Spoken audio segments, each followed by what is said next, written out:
বন্ধ পাটকল পুনরায় চালু করতে বেসরকারি খাতের সঙ্গে সমন্বয় করবে সরকার, এমনটি জানিয়েছেন বাণিজ্য মন্ত্রী খন্দকার আব্দুল মুক্তাদির।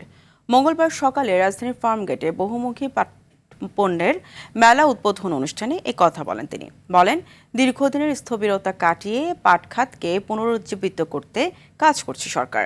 এই খাতে প্রয়োজনীয় নীতি সহায়তা দিয়ে পাট শিল্পকে আবারও চাঙ্গা করার উদ্যোগ নেওয়া হবে বলেও জানান তিনি। অন্যদিকে টেকসই ও দায়িত্বশীল আচরণ না করায় সম্ভাবনা থাকা সত্ত্বেও চামড়াজাত পণ্যের রপ্তানিতে পিছিয়ে পড়ছে বাংলাদেশ।